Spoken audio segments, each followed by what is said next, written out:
would it actually work? Would it just fall out the sky? And yes.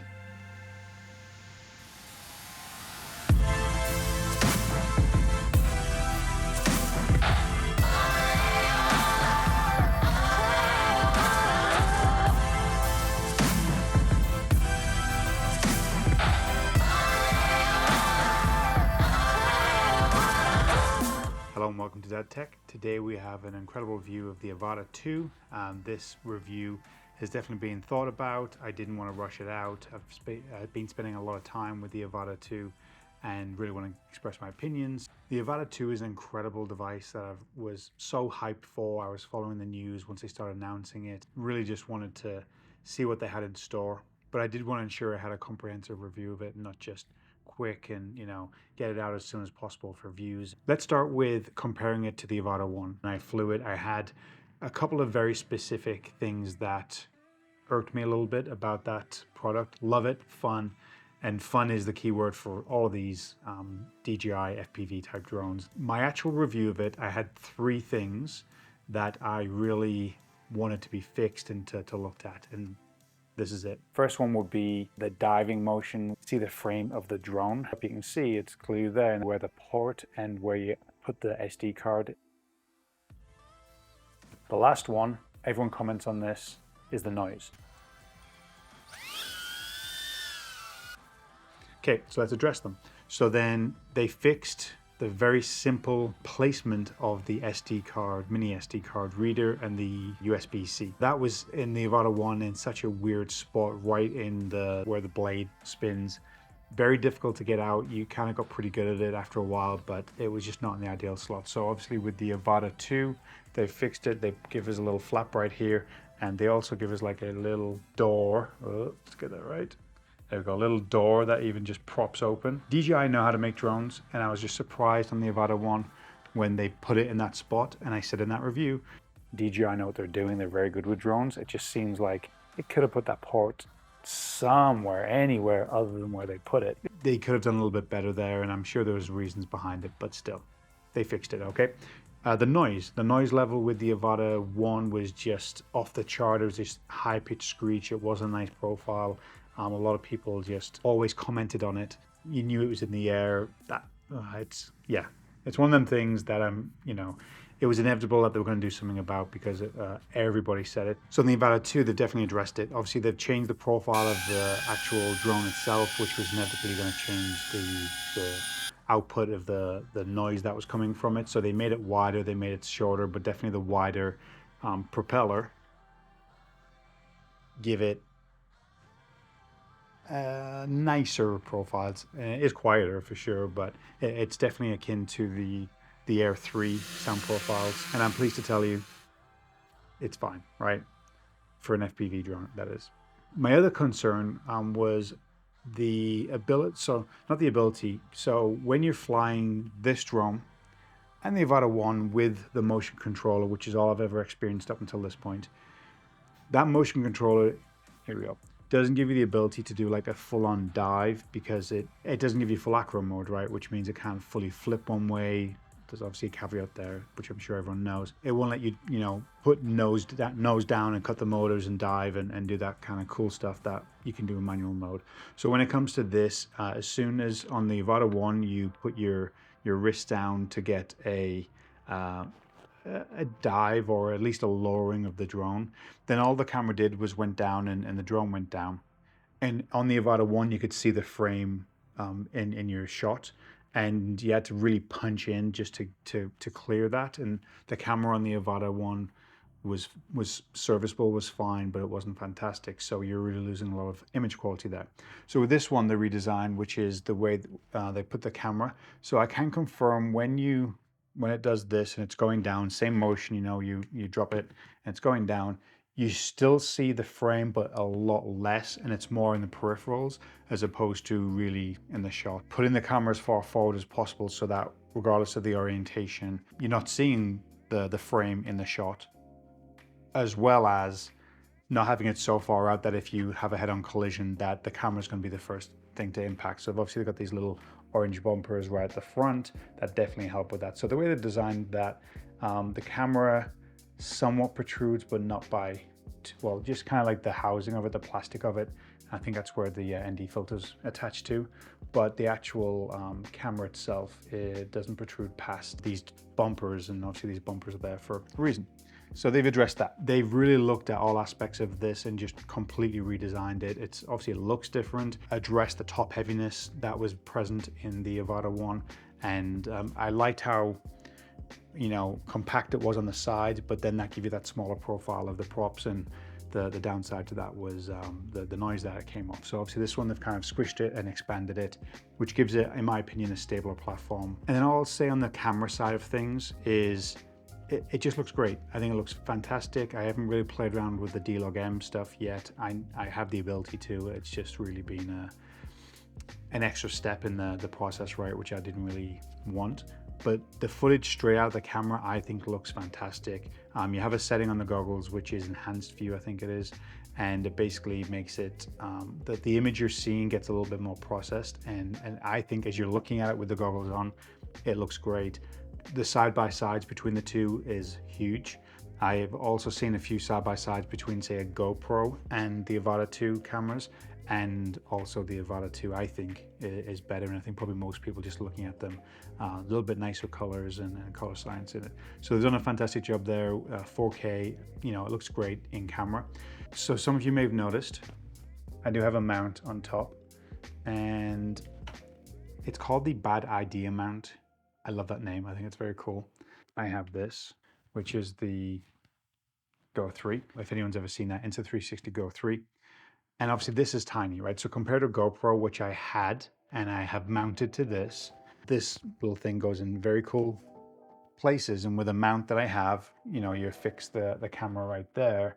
And also I've kind of rigged it a little bit so that I had almost like an arm with this facing down at the camera, at the frame. My GoPro, I was very curious to see with this mount and in this position, how that would actually do, because the GoPro is pretty beefy, and not like the small square version, the normal size GoPro.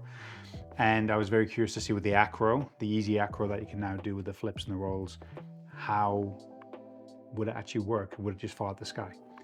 And yes, it does work. With obviously the GoPro, the heaviest thing you could probably get on there, when it does a flip, I'll show you the footage right now, you'll see how far it drops. So a roll, it probably dropped a good 6, 7, 8 feet, maybe even 10 feet. It took a while to recover to the point where it flips and it comes all the way down and recovers, and it like almost hit the grass. So keep that in mind if you're doing the acro stuff. Obviously, if you're in full manual, you have a little bit more say of the thrust and how the rolls go and how the flips go. So you might be able to avoid that. I'm sure the experts in that area know what they're doing. Obviously, the Go 3 on top of there, this really doesn't affect it all that much.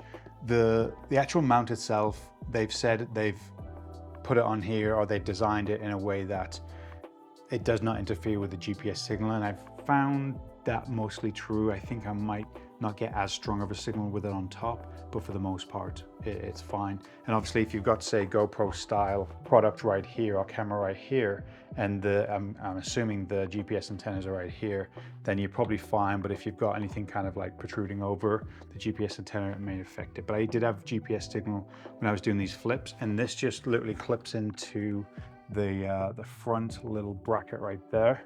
And then you got 2 screws that go, and I actually don't have this attached. So let's see if we can get it off. Really solid grip on there with them little, you see that. And then these screws, that doesn't come with screws because you use these screws right here, and they provide the correct star hex for it, whatever it may be. And you take them out, put that on top, put the screws back in, and you now have a mount. So yeah, I just figured the only reason I got this, a lot of people get a mount like that for their FPV drones for the purpose of getting, you know, a GoPro on top to get a different options, different frame rates, a little bit more flexibility with their footage than what's coming directly out of the camera. Personally, for my opinion, I don't think that's needed. Again, the experts, the FPV guys, I'm sure they know what they're doing with this, but also the FPV guys are probably not flying this exclusively as their primary drone. The reason I wanted to put something like this on top of it, out of the fact of could the drone do it, testing it, was also just to get unique perspectives. So one of which being like the one I mentioned and then the one I'll show, where the camera is just looking down, kind of, you can still see the frame in your shot, and then you're seeing what it's doing as well. So it's like a perspective, not just the first person perspective, but a bit of a third person perspective where you're seeing this as it's doing flips, rolls, and going through cool stuff. And I've played around with it a little bit, not as much as I could possibly want, because there's just so many opportunities that so many things I want to do with this. But that is one. And then also, I guess you could mount it, like say, backwards, same deal, either just looking backwards or at an angle, so that you're getting the perspective of behind the aircraft as you're flying forward and doing flips, rolls, and whatever else you want to do.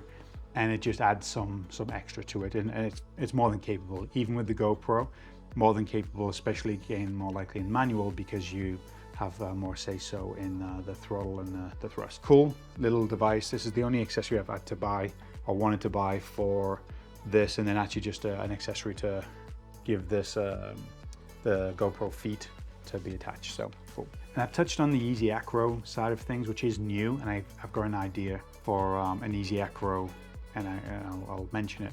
It's kind of what I've already referenced prior to this, but so the Easy Acro, you know, doing the flips, it's just it's cool. I got some cool stuff. The one that surprised me the most, so obviously you got the flips and the rolls, which I think an end over end or a back over end flip is pretty cool, especially when you're going over something. And here's my footage of that. And then also, but rolls, yes and no. I think if you're going through something like a tight space in a roll, obviously you're taking a risk of hitting something, but I think that scenario might be cool. But beyond that, just kind of flying along and then just doing a roll, and it's just a pre-programmed roll that DJI have set up, so it's like quick and efficient, and you're back to where you were, especially when you don't have anything mounted to it. Yeah, I just don't quite see the appeal and the value of that type of flip. But the end over end roll, as you're going over something, I think it looks awesome. The one that surprised me the most was the 180 drift, right? And and I thought, okay, I can see a few scenarios, but really what I found, what works best is when you have a subject and you're flying, and then basically you're focusing on it, and that's the design of it, right? That's exactly the reason you would do it. So as long as you're doing it for that purpose, if you're just flying midair and you just do it, it's like, okay, cool, and it might give you a nice little reveal shot, but for the most part, it's designed to track something and then go backwards. Obviously, just be careful of what's behind you as you're doing it. So I did that on the hike I did, where I was sat on the edge of a cliff, mountain, whatever you want to call it, and I was just flying the drone by my head and doing flips over me, and then did a couple of times where it flew by and it's looking at you as it passes. I think it looks awesome. So that one surprised me the most, and I enjoyed that and kind of thinking different scenarios of how to do it. The one I would add, this is going back to the dive thing that I talked about, where the drone just can't dive. So I've got a mountain that I go to regularly, and I test all of my my drones out there, my camera stuff, my camera equipment. With the Avata 2, because I've never flown manual yet, I've never had the ability to dive a drone and just kind of like letting it free flow and free fall and looking very good and elegant. Everything you see on Instagram and everything you see on all the social medias of drones doing these cool, you know, down mountains, down waterfalls, kind of what you want to do with an FPV drone, or the shots that you might aspire to try and get. So I mean, one easy acro could be like a feature where, same thing on the little left hand side where you scroll through your options, if they add something else, could be like a dive where it's controlled, and it's obviously maybe it's not as fast as you might want, you know, it's not just gravity taking over and you're just adjusting the throttle, but maybe it's where the drone is assisting you with a dive where it will let you put nose down, but it'll use its sensors and camera to maybe give you a good clearance between the ground, but at least to give you that, you know, swooshing feeling of a drone and then catching at the bottom, but all using its safety features, I guess you might say, to prevent craziness or any bad accidents with it, you know, touching the ground or the cliff or the waterfall or whatever you're diving. So that would just be a cool one, I think. So that's the Easy Acro, awesome, great for beginners, and it obviously just kind of it leaves you wanting a little bit more, and I'm sure they'll add some more features to it as they go along. So Easy Acro is cool. The durability of these drones surprises me to no end. The same company that make this, the Bad Idea mount, they also make ribbed duck protectors, different colors, and I think that's probably a very good idea. It may add a little bit of weight, but it gives, you know, some sponginess to the outer frame. And then, I mean, a couple of times I've hit something with this. The most serious one I've had, nothing crazy, but this place, and it's just easier to point to it than to describe it. So right here, this picnic area, there's a circle right in the middle of the awning, or the whatever you would call it, above. And with my Air 3, I've gone up and down through that a bunch of times. So I was feeling a little bit happy with myself, and I took it and I pointed it, this thing up. In that type of movement, the ups and the downs doesn't give you as much control as you want. And, you're reaching your wrist over to try and get it, and it's pretty disorientating to try and tell exactly where you're going up. So with that, I tried to go through that gap, and I hit the rim. And as soon as you hit something, the camera feed cuts, or at least not to your goggles, but the recording. So I'll see what I have of it, and I think it's probably just the impact, and then it cuts off. But it hit it, and you can probably tell by the footage, it's probably about 10 feet. Let's just say 10 feet, maybe 12 feet high. So it hits it, cuts the motors, and then hits the ground and kind of starts dinking, dinking, dinking, lands one way or the other. My wife squeals a little bit because she thinks I've really messed up the drone, and I'm expecting maybe something may have got a little bit of an impact. And actually, for the most part, I did have this on there at that point. This actually probably took most of it. There's a little scratch down the side of this, but beyond that, the drone itself was fine. And I've hit a couple of little things, nothing high speed, and it just bounces, and sometimes it cuts the motor, sometimes it doesn't. And I was actually, the other night, I was actually in the backyard with my son, and he had the goggles on. I had the iPad set up. I'll talk about that in a moment. But essentially, I was just slowly, using fine movements with the trigger on this thing as we were going around the backyard and just going around obstacles, going through gaps. I haven't actually reviewed much of that footage yet, so I'm going to put a bunch of it up here.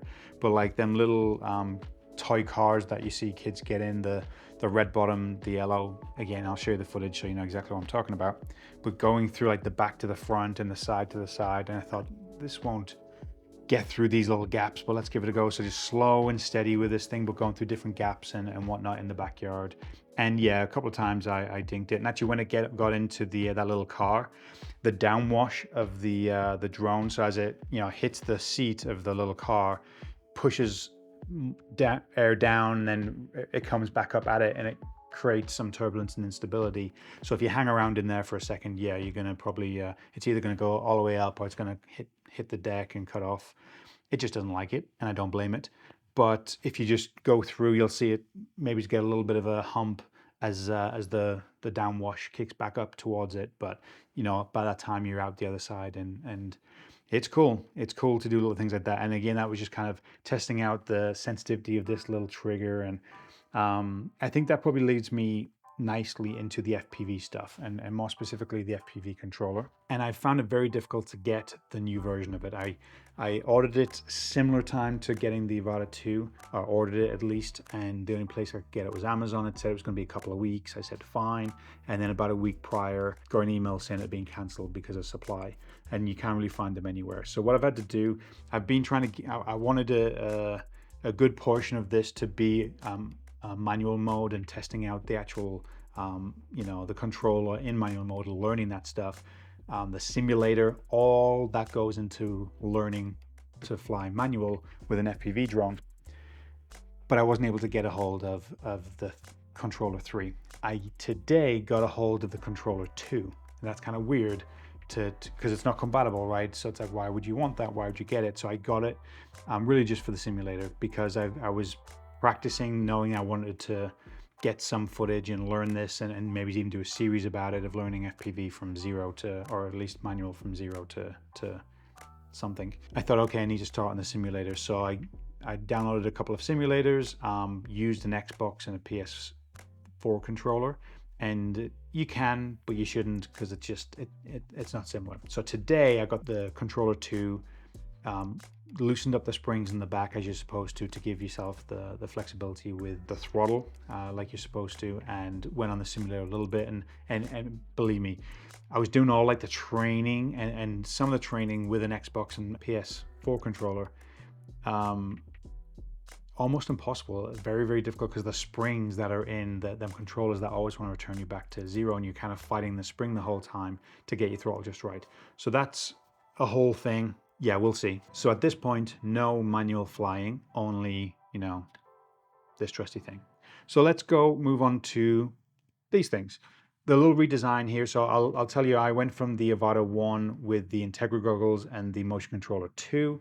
So this is a very similar upgrade to the Motion Controller 2. It's a little bit slimmer. They've refined it a little bit. It did have a reverse feature, which the original one didn't. This one does. The second one does.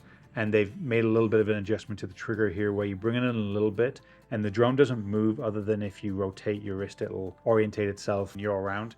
And then you start squeezing at that little point and it'll start to progress. The little sliding wheel here, I can't remember exactly how the layout of the second one was, but from memory, this is pretty similar, a little bit smaller, but I like it. But the precision flying of it, in some scenarios, like I previously mentioned, when it's like you're trying to get up and you're trying to get down, it doesn't quite work for that, in my opinion. You have the joystick to go up and down, which is important. But really, let's just say for anyone who's learning FPV or, this style of FPV with this, a beginner, a novice, someone, a kid, whoever it may be, it is fantastic. Now, I haven't let kids fly this yet. I've let my brother-in-laws, but not any kids yet, other than they wore the goggles and I flew with this. DM Productions, aka Darren from that YouTube channel, he went to the water park between here and California, between Vegas and California, where it's an abandoned water park and it's supposed to be awesome. I've seen a bunch of YouTubers go there recently, and the take on that video, the deal with that one, the catch was, or the hook was, I'm going to give my friend 30 seconds or a minute of tuition or talking him through how to fly this thing and then just let him go. And he did it, and whatever the time frame was, he gave him do this, do that, press this button, press that button, and the guy was away. He instantly tried to go through a gap, was moving and grooving, doing his thing, and then had a few little dinks. But for someone who'd not flown FPV, picked it up on that much of tuition. Now, Darren, I think I've beat you a little bit, and I can't remember if I did this with my brother-in-law before or after your video. I think it was probably even before. No evidence of this, I don't think. I put the goggles on him and gave him the controller, and I said, just squeeze the trigger to go. And I think that was about it. I don't think I gave him much more. And now what he did was he kind of started playing around with it, and he was playing more with the joystick. So, the drone's doing this. And then I said, squeeze the trigger, and he squeezed the trigger and then started doing this. And it was just like oh, okay, now I get it. He said them exact words. And then was flying around and buzzing around, and I don't think I let him go in sport mode. Maybe I did, I can't remember. But what was that? Seconds of tuition, and my brother-in-law picked it up very, very quickly. So that's as simple as it can get for somebody. So motion controller, cool. With the goggles, some really cool features that they brought in from this one, from the Integra, and then a lot of YouTubers have mentioned a couple of things. There's something really important that I'm going to bring up that I haven't heard anyone talk about, so stay tuned for that. A lot of YouTubers skipped the Integra goggles and came from the prior versions of it. So a lot of people talk about the touchpad on the side. I never experienced that because the Integra didn't have it. They had the little button right here. The battery, right? The integrate of the battery in the back, which a lot of YouTubers talk about because, again, they skipped the Integra and they didn't see that. But obviously this being in the back of this, having a little screwy thing to tighten, not having the cable dangling down. And I talked about that in my Avata 1 review with the Integra goggles, which didn't experience the battery hanging down thing, but obviously this is better, and USB in the goggles, and it's charged, and that's as simple as it gets. Now, the improvements based on the previous generation, I would say, obviously the headband, the fact that it doesn't rest on your nose anymore or your cheekbones, it's all around the headband. So this headband sits at your brow level, and that's where the pressure is. You can do a little bit of adjustment. I thought when I saw that this had a little hinge right there and a little bit of adjustment, that you could have put the goggles and put them all the way up. I think that would have been cool, possibly. I'm sure there's some drawbacks to it, but I think that might have actually solved this solution. But obviously what they did is they put cameras in the front to try and solve that as well. So instead of having to lift your goggles up, staying within your vision, double tapping the side, bringing the camera view up, and then all of a sudden you can now see. But everyone's talked about this. I'm sure this is not the first review you're coming across about this drone. Everyone's mentioned the field of view is this. Great innovation. I'm sure a couple of generations down the line, they might get a little bit more for along with it and give you maybe like, you know, people are coming from the Apple Vision Pro, which is, you know, a bigger field of vision, and it's, you know, all AR, and this kind of seems like a step back for that type of technology, but it's there, and you can turn on like 3D, so it takes the two images and feeds it to your eyes. Slightly different, as you know, that, you know, 3D stuff works. Where it looks like you put your hand in front, you can definitely tell it's here, and anything else is in the background. So that works. The other part of that would be you can put picture-in-picture mode, and all it does, it puts your flight into the top left corner, and it doesn't, you can't record when this happens because they cut the feed. But your flight goes in the top left corner, but it's pretty small, and then you're seeing the cameras in the bigger view. You wouldn't want to be flying in any capacity other than just monitoring what's going on with the drone and making sure nothing's happening to it. You don't fly like that, right? Because it's just so small, it's impossible. So the thing that people have not talked about, I've heard so many YouTubers say that you got to be careful with these things because they can move around, right? So they can move left and right, and you've got these little, you turn them, and you've on the screen gives you diopter adjustments, and it gives you a level from like 0, and it goes that way so much and goes all the way to like, I think 600 I saw. And they said be careful because you can knock it. Now, you can lock these. People aren't talking about this. I've not heard any YouTuber talk about it yet. But right here, you turn it one way and press, so you get your adjustment, let's just say. Press it in, turn, that would be clockwise, and it locks. So then it's not, well, I put a little bit of pressure on it there, but there we go. Wrenched it down a little bit, and this isn't moving, nor is the dial spinning for the diopter. So like say my son, for instance, last night when I give him the goggles, I had this linked up to the iPad. That's going to be my next topic. When he puts it on after me, he tells me it's blurry. Okay. Is it so blurry? It's blurry? Yeah. So I set them both to 0. I moved them in as close as possible because clearly his eyes are smaller or closer together than mine are. And then I locked it in. So right there. And then now as he's touching it and he's kind of adjusting it because his head's a little bit smaller and this thing just fits his head, right on the very back though, it's not moving. And he can do any little, you know, fidgety things that he wants to try and get this adjusted. The diopter's not moving. So I'm not going to then pull it from him and find that he's turned it all the way over to one side and the other and it's, you know, far out again and it's all blurry. So as soon as I did that adjustment, I put them in close together, put them both at 0 because obviously his eyes are newer, so there should be no adjustments needed. He said, "Perfect, Daddy, that's awesome, thank you so much," and he was happy with it. Hey, it's not blurry anymore. People haven't talked about it, but just press in on both sides and clockwise on both, and you'll get it locked in. There's a little thing you may not have known. So, okay, last thing with these, they did a good job, right? The little rubber gasket, you might call it, does a fantastic job of keeping the light out. I was at the pool flying, as I'm flying around, and then I take them off. Vegas sun is bright, right? Oh man, the light hits you like that. Like your eyes are adjusted to the darkness and to the screens that, you know, what you're looking through. But as soon as you take it off, it's like bam, being hit in the face with some light. This thing does a really good job. Like you don't notice it. You notice it if say it's not quite right. So like maybe it's folded in a little bit or it's just the seal's not quite correct, but you do a little adjustment and then all of a sudden it goes away. You're not noticing any light leaking in, at least I don't. And then you make a little adjustment here with that, you know, tiny little angle of adjustment. You get it just right, so it just fits nicely, snug on your face, and away you go. The last thing I'll mention actually with the goggles is the ability where in the top menu here, you'll have the ability to link up your device, phone or iPad. I haven't heard many people say that either, to the fly app. So you have a fly app on your iPad, you have a fly app on your phone, whichever.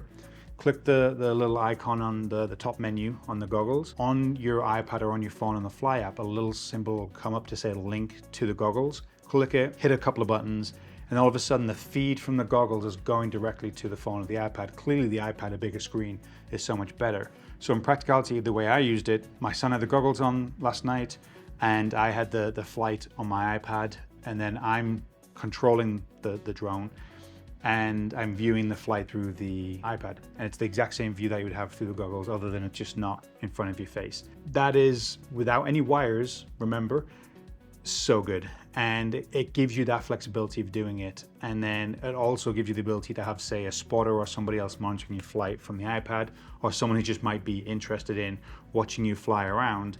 They can watch it through your iPad or through the phone. Just genius. And I didn't notice any latency, didn't notice any issues with it. The only thing was when I was flying through the iPad as opposed to goggles, when I was trying to hit gaps in the backyard, I wasn't quite lining them up. It wasn't perfect, but I got used to it. They did good, and I'm actually very excited to see what they do next. Is it going to be software updates where it's like different acro abilities, or just little features like we've looked at there? Because they do such a good job always, DJI, with, say, my Air 3.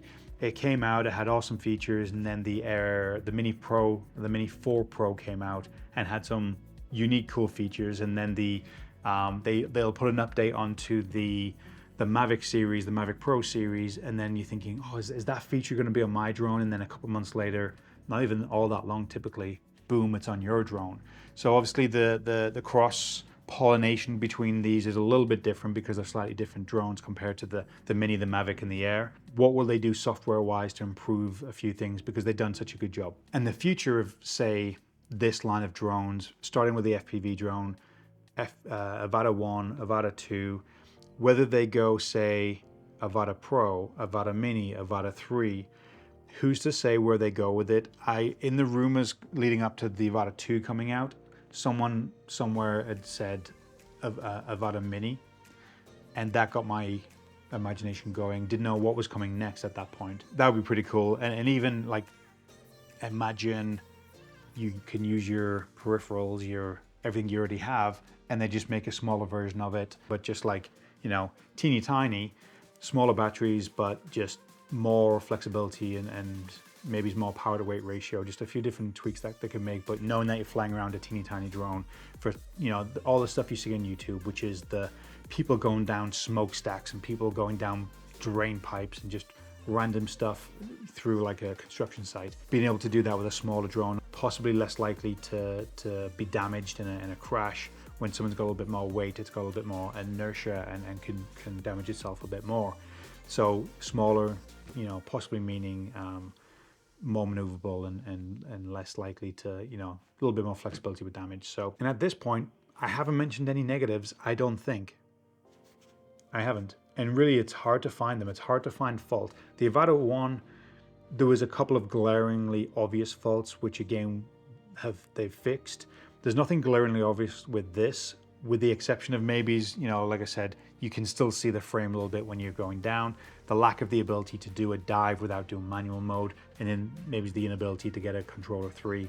But that's kind of supply and demand as opposed to, you know, any fault of the product itself. So yeah, pretty hard to find fault. I really can. That the images coming out of the camera are great. So a couple of scenarios I flew in: mountains, my local area around the mountains here, but like snowy mountains, deserty mountains, backyard, pool at my brother-in-law's, and I'm sure there's others that I'm missing, but just very versatile. But of course it's expansive because I want to go to that abandoned water park. I want to take it to here and there, and it gets you excited to fly.